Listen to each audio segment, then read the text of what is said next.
আসসালামু আলাইকুম সম্মানিত viewers, online agro nursery Tumsar ঈদগাহ বাজার লক্ষ্মীপুর সদর লক্ষ্মীপুর থেকে আপনাদের সবাইকে শুভজিও শুভেচ্ছা। আজ আমি আপনাদেরকে দেখাবো কিভাবে ফলি শেডের মাধ্যমে চারা উৎপাদন করা যায়। তার আগে আপনারা যারা আমার চ্যানেলে নতুন তারা অনুগ্রহ করে আমার চ্যানেলটিকে সাবস্ক্রাইব করে দিবেন। সাবস্ক্রাইব করে দেওয়ার পর বেল আইকনটি টিপে অল বাটনে ক্লিক করলে আমার ভিডিওগুলো আপনারা সবসময় পেয়ে যাবেন, নতুন নতুন ভিডিওর আপডেট পেয়ে যাবেন। আর যারা ইতিমধ্যে সাবস্ক্রাইব করেছেন তাদেরকে অনেক শুভেচ্ছা। এই হলো আমার ফলি শেড 5 এর মাধ্যমে এই ফলি শেড তৈরি করা হয়েছে। এই ফলি শেড তৈরি করে ভিতরে চারা উৎপাদন করলে চারার অবস্থা কি হয় তা আমি আপনাদেরকে এক্ষুনি দেখাবো। এই হলো ভিতরের অবস্থা।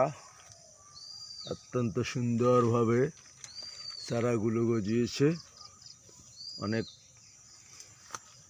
পুষ্টি সমৃদ্ধ চারা, অনেক ভালো মানের চারা কিন্তু গজিয়েছে। এই হলো টমেটোর চারা, এগুলো উন্নত জাতের হাইব্রিড টমেটো। এই হলো আরেক প্রজাতির টমেটোর চারা, অনেক সুন্দরভাবে এই চারাগুলো গজিয়েছে। এইভাবে ফলি শেডের নেটের ভিতরে আপনারা ইচ্ছে করলে পাইপ দিয়ে তৈরি করে ফলি শেড তৈরি করতে পারেন। এই হলো হাইব্রিড মরিচের চারা, অনেক সুন্দর চারা কিন্তু হয়েছে।